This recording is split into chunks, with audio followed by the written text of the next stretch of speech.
దీనికా దీనికి నేను ఇద్దరికి థ్యాంక్స్ చెప్పుకోవాలి. నా నా ప్రొడ్యూసర్ చందన్ వాళ్ళ వైఫ్ మిస్సెస్ ప్రణతి రెడ్డి, ఆమె చేశారు కాస్ట్యూమ్స్. అలాగే ఇంకో రాము అనే కుర్రాడు, అతను 50-50 పంచుకున్నారు సినిమాలో కాస్ట్యూమ్స్. ఇద్దరు యంగ్ పీపుల్, యూత్ఫుల్ పీపుల్, వాళ్ళు తీసుకొచ్చి నాకు చేశారు. అండ్ వాళ్ళు యాక్చువల్లీ కాస్ట్యూమ్స్ తీసుకొచ్చి ఇది చూసినప్పుడు దీనికోసం ఇంకా ఫిట్ కావాలని నాకు ఒక ఇన్స్పిరేషన్ పెరిగింది. సర్వేష్ ఫెంటాస్టిక్ అండి. అసలు కేడీలోనే చాలా బాగా తీశాడు, అంత మంచి పేరు వచ్చింది. కానీ సినిమా ఆడలేదు, సో పెద్ద ఎక్కువ మాట్లాడుకోలేదు. ఇది మాత్రం చాలా బాగా తీశాడు, ఎస్పెషలీ ఆ జార్డన్లో, అక్కడ ఎడారిలో, వాటిలో. అండ్ నన్ను ఒక్కనే కాదు, అసలు అనుష్కని కానీ ప్రియమణిని కానీ అందరినీ, సినిమా అంతా అసలు ఎంత రిచ్గా ఉందో. ఆల్ యాక్షన్ ఫైట్స్కి రీ రికార్డింగ్ చాలా లిఫ్ట్ చేశాడు. అని నేను పర్టికులర్గా ఒక బిట్ అని చెప్పలేను. అది ఆ పాట ఇది సునో సునో నా పేరే రగడ ఒకటిను బాబా సైకిల్ పాడింది, అది కూడా రగడ రగడ. రెండు పాటలు బాగా ఇష్టం నాకు. అంత యంగ్ కుర్రాడు, రెహమాన్ దగ్గర అసిస్టెంట్. అండ్ ఐఎమ్ షూర్ చాలా బాగా పైకి వస్తాడు, నా నమ్మకం.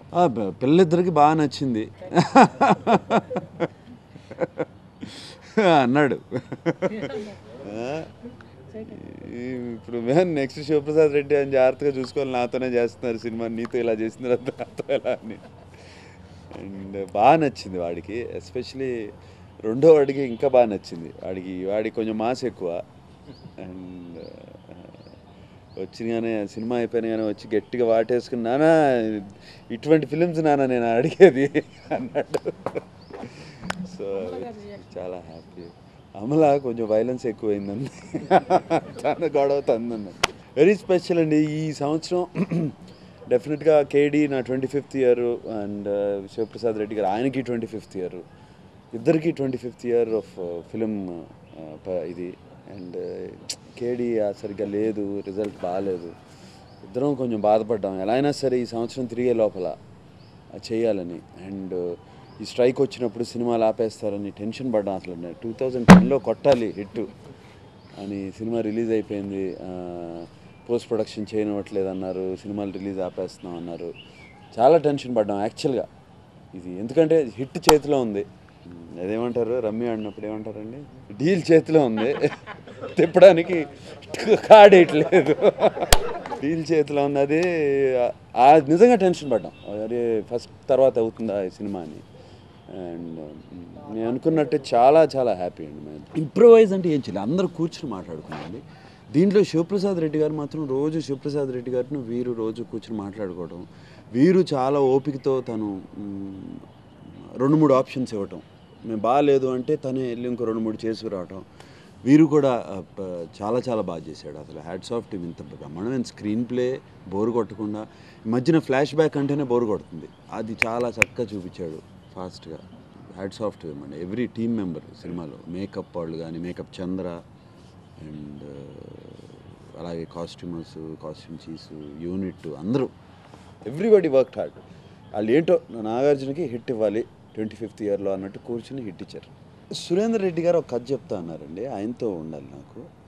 అంటే నాగ చైతన్య సినిమా జరిగింది అయిన తర్వాత, అది రిలీజ్ అయిన తర్వాత సురేందర్ రెడ్డి గారు ఐ థింక్ జూనియర్ ఎన్టీఆర్తో చేస్తున్నారు, అది అయిన తర్వాత కథ చెప్తా అన్నారు. షూటింగ్ జరుగుతున్నప్పుడే జరిగింది బాగా. అప్పటికి దానికి నేను ఆ టైంకి వచ్చేటప్పుడు డబ్బింగ్ చెప్పేశాను. డబ్బింగ్ చెప్పేసేటప్పుడు తెలిసిపోతుంది. ఐ మీన్ లాస్ట్ 2 సినిమాలకి ఎగరేయలేదుగా. మాస్క్ అలా చెప్పాను ఒకసారి, ఇదే కాన్ఫిడెన్స్తో మాస్క్ అలా చెప్పాను. దీనికి ఏం బాగా చాలా హ్యాపీ. ఇంకో రెండు డేట్లు కూడా ఇలాగే సెంటిమెంట్ చేసుకోవాలని ఉంది. ఒక సమ్మర్లో ఒకటి, ఒక దసరా అప్పుడు కూడా చేసుకుంటే హ్యాపీ. అది ప్రయత్నం, నెక్స్ట్ ప్రయత్నం అదే.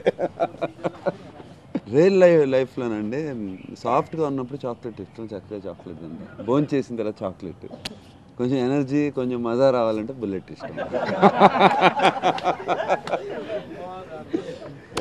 ఫిబ్రవరి 12th ఆర్ఆర్ మూవీస్ వాళ్ళు ఫిబ్రవరి 12th ఓపెనింగ్ చేస్తున్నాం. అండ్ చాలా గ్రాండ్గా భారీ ఎత్తున చేస్తున్నారు ఆయన. అండ్ అది అక్కడ నుంచి అనౌన్స్మెంట్ వస్తుంది, వాళ్ళే చేస్తారు ప్రొడక్షన్ సైడ్ నుంచి. అది కూడా నాకు ఒక మంచి సినిమాలు పడుతున్నాయండి ఈ సంవత్సరం 2011. 2011 మంచి సినిమాలు పడుతున్నాయి. రాజన్న, దాని తర్వాత ఆర్ఆర్ వాళ్ళది. అంటే గగనం అయిపోయింది షూటింగ్. గగనం రిలీజు ఇక ఇది చూద్దామండి. ఈ బండి అది ఎప్పటి వరకు లాగుతుంది, రగడ ఎప్పటి వరకు లాగుతుందో. డిస్ట్రిబ్యూటర్స్ అందరం మేము హ్యాపీ. చాలండి, మీ గగనం రిలీజ్ చేసుకోండి అంటే అప్పుడు చేస్తాం. న్యూ ఇయర్ రెజల్యూషనా ఒక ఏప్రిల్ మేలో ఒక సెంటిమెంట్ చేసుకుందామని, డిసెంబర్ లాగా. అది దాని మీద ఉంటా, ఆ ప్రయత్నం మీద ఉంటా. సమ్మర్ కూడా ఇలాగే డిసెంబర్ ఉన్నట్టు ఉండాలి అని. మొన్న నాన్న ఆయన వాల్మీకి చేస్తున్నాను రా అని ఇంట్లో కూర్చోబెట్టి కరెక్ట్గా కథ అంతా, ఆయన బాపు గారు చెప్పిన కథ అంతా నాకు చెప్పారు. అయ్యో నేను కూడా పౌరాణికం చేస్తే బాగుంటుంది ఎప్పుడోసారి.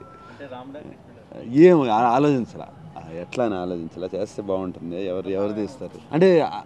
విష్ణునారాయణ అంటే అది కదా, పౌరాణికంలో మహాభారతంలో రామాయణంలో ఇట్లా ఈ క్యారెక్టర్స్. ఇప్పుడు నాన్న వాల్మీకి చేస్తున్నారనగానే అనిపించింది అది కూడా చేస్తే బాగుంటుందని. నేను చేసి లాభం లేదండి, నేను డైరెక్టర్స్ రావాలండి. ఇప్పుడు రాజన్కి వచ్చారు, విజేంద్ర ప్రసాద్ గారు వచ్చారు, నేను ఇన్స్పైర్ అయ్యాను. దాని తర్వాత రాజమౌళి గారు, ఆయన ఆ కథ అంతా సేమ్ వాళ్ళ నాన్నగారు కథే కాబట్టి ఆయన విని ఆ కథ అంతా తెలుసు కాబట్టి ఆయన, నేను దీంట్లో యాక్షన్ అంతా నేను చేస్తాను, నేను కొరియోగ్రాఫ్ చేస్తాను, ఆయనే ముందుకు రావటం. అట్లా ఇన్స్పైర్ అయ్యే కథ డైరెక్టర్స్ వాళ్ళు కథ చెప్తే డెఫినెట్గా చేయొచ్చు. లేకపోతే అటువంటి చేసి చేతులు కాల్చుకోవటానండి. కరెక్ట్గా ఇన్స్పైర్ అవ్వకుండా డైరెక్టర్స్ ఫుల్ టీమ్ కరెక్ట్గా సెటప్ అవ్వకుండా అటువంటి కథలు చేయకూడదు. ఎవరో మాట్లాడితే జీసస్ క్రైస్ట్ అంటారు, బుద్ధుడు అంటారు, ఇదంటారు, అదంటారు.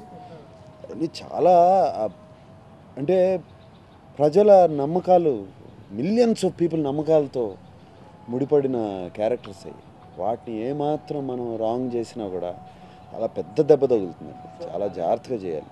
అంటే అప్పుడు నాకు బాగా ఇన్స్పైర్ అయింది మన కృష్ణ గారి అల్లూరి సీతారామరాజు. నాకు చాలా ఇష్టమైన కదా, ఎన్నోసార్లు చూశాను అప్పుడు. అండ్ ఇన్ఫ్యాక్ట్ నేను రాఘవేంద్రరావుతో అన్నాను, ఒకసారి దాన్ని ఏమైనా కొంచెం వేరే రకంగా యంగ్గా ఏమైనా అటువంటి క్యారెక్టర్తో ఇన్స్పైర్ అయ్యి చేద్దాం, అల్లూరి సీతారామరాజు గారిని మనం దాన్ని ముట్టుకోకూడదు, అటువంటి క్యారెక్టర్స్ ఏమైనా ఉన్నాయా అని. ఇప్పుడు అటువంటిది లక్కీగా కొంచెం రాజన్న అటువంటి రెవల్యూషనరీ క్యారెక్టర్, అటువంటిది కాదు, కంప్లీట్గా రెవల్యూషనరీ క్యారెక్టర్. ఇక నాకు ఆ మెల్ గిబ్సన్ది బ్రేవ్ హార్ట్ ఒకటి చాలా ఇష్టం, చాలా చాలా ఫ్యాంటాస్టిక్ ఫిల్మ్. అట్లా చాలా ఉన్నాయి. అంటే జరుగుతుందండి, కరెక్ట్గా అన్నమయ్య అని పేరు పెట్టినప్పుడు అది పర్ఫెక్ట్గా ఉండాలి. ఆయన పర్ఫెక్షన్ కోసమే ట్రై చేస్తున్నారు, ఆయనే చెప్పారు.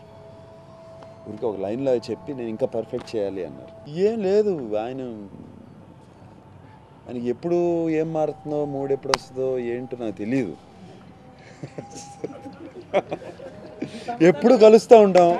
సో మేము సినిమాలు, ఇప్పుడు మేమిద్దరం సినిమాలు చేయాలి, నువ్వు నాతో సినిమా చేయాలి, నేను అది దాని నుంచి ఆ లెవెల్ నుంచి దాటిపోయాం. చక్కగా సరదా కబుర్లు చెప్పుకుంటున్నాం. ఈ మధ్యన వచ్చినప్పుడు తన బుక్ గురించి డిస్కస్ చేశాడు.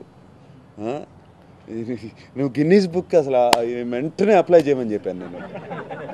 రాము, నువ్వు గిన్నీస్ బుక్ అప్లై చేయి, ఎవ్వరు నాకే అంకితం ఈ పుస్తకం అని ఎవరు అసలు రాసి ఉండరు. హ్యాట్స్ ఆఫ్ టు యూ, అసలు ఎవరు చేసి ఉండరు. మరి గిన్నీస్ బుక్ దీనికి అది అవుతుందా లేదా అంటే, అవును నేను అప్లై చేస్తాను అన్నాడు. మంచి ఐడియా ఇచ్చావు అన్నాడు.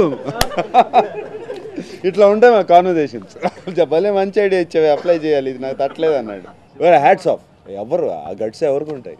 చైతన్య చదివాడు, అరే నా గురించి ఏమన్నా తీరు రాశాడు రండి, నీ గురించి ఏం రాయలేదు అన్నాడు. వెంకట్, నేను సురేంద్రని. అందరికీ నూతన సంవత్సర శుభాకాంక్షలు. Happy new year. ఈ సంవత్సరం తప్పకుండా బాగుంటుంది. లాస్ట్ ఇయర్ 2010 కొంచెం అంత అనుకున్నట్టు అంత బాగాలేదు, రకరకాలు సైక్లోన్స్ అయ్యి. నేనేమీ జాతకం చెప్పట్లేదు, ఇది హోప్తో, ఇది ఒక ఆశతో మనం ఒక చాలా డౌన్కి వెళ్ళాము. ఇప్పుడు అందరూ మళ్ళీ 2011లో అందరూ హ్యాపీగా ఉండాలి, పిల్లలు హ్యాపీగా ఉండాలి, మీరు హ్యాపీగా ఉండాలి, మీ తల్లిదండ్రులు హ్యాపీగా ఉండాలి. Very happy new year.